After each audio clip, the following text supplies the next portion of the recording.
Hello दोस्तों, मैं हूं आपका दोस्त एडवोकेट शिवेंद्र प्रताप सिंह। आज हम आपको बताएंगे, जैसा कि आप सबको मालूम है कि 1 जुलाई सन 2024 से भारत में नए कानून लागू हो रहे हैं। नए जो कानून बने हैं वो अब चलन में आएंगे।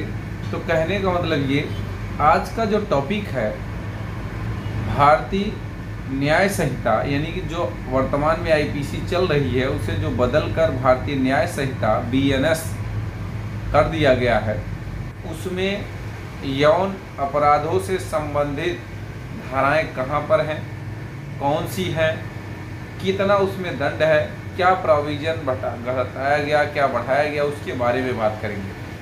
तो सबसे पहले आप समझें, भारतीय न्याय संहिता 2023 जो बनकर तैयार हुई और लागू हो रही है 1 जुलाई 2024, अर्थात परसों से 2 दिन बाद से लागू होने जा रही है।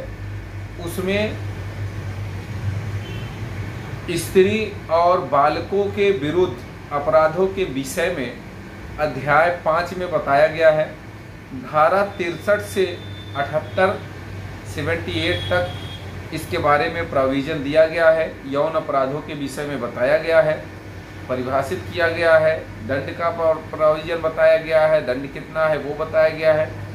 तो बात यहाँ आती है, सबसे पहला सवाल लोग ये करते हैं कि 376 के केस में क्या घटा क्या बढ़ा, किस तरह से वो उसका सिस्टम चलेगा, क्या उसमें पुलिस दरोगा की पावर है, क्या कम से कम क्या मैक्सिमम सज़ा है, इसके बारे में लोग पूछते हैं।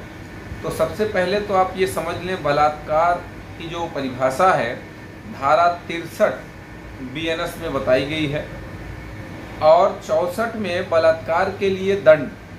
यहाँ पे महिलाओं के लिए, या यूँ कहें कि हमारे समाज के लिए एक अच्छी खुशखबरी है कि बलात्कार करने वाले व्यक्ति के लिए मिनिमम सज़ा 10 साल है, मैक्सिमम आजीवन कारावास, उम्र कैद, जितनी शेष अवधि उसकी ज़िंदगी की बची है वो सारी उम्र उसी जेल में कट जाएगी। उसके अलावा नाबालिग के साथ रेप करने पर या सामूहिक बलात्कार की कंडीशन में उसे सजाए मौत भी दी जाएगी, यानी कि मौत की भी सज़ा का प्रोविज़न दिया गया है।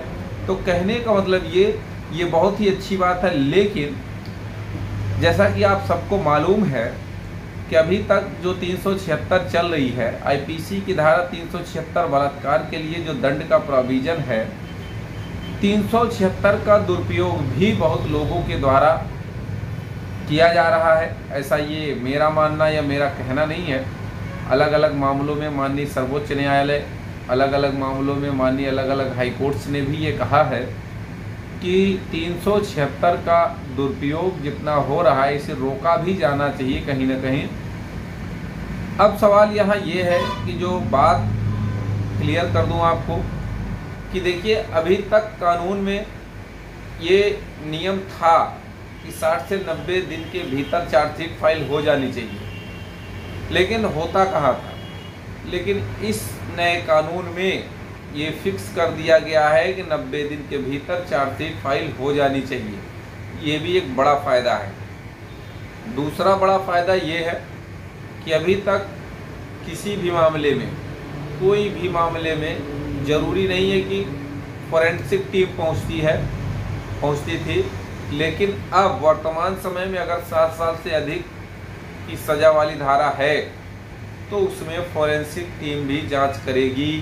ये बहुत ही अच्छा, यानी कि जैसे 376 का अपराध हो गया, जहां घटना स्थल बताया गया वहां पे फॉरेंसिक टीम भी जाएगी। अब बात कर लेते हैं तीसरा बड़ा फ़ायदा। तीसरा बड़ा फ़ायदा ये है कि गिरफ्तारी के बाद अभियुक्त के पारिवारिक जनों को सूचित किया जाएगा। हालांकि पहले भी नियम था, वर्तमान में भी है, लेकिन उसका अनुपालन नहीं किया जाता। इसी के साथ चौथा बड़ा फ़ायदा, अभी तक क्या था, फाइनल आर्गूमेंट यानी फाइनल बहस सुन लेने के बाद भी कोर्टें 6 महीने तक सज़ा नहीं सुनाती थी। लेकिन अब जो नया कानून बन गया है, 1 महीने के भीतर, यानी फाइनल आर्गूमेंट हो जाने के बाद 1 महीने के भीतर फैसला सुनाना तय हो गया, सुनाया जाएगा।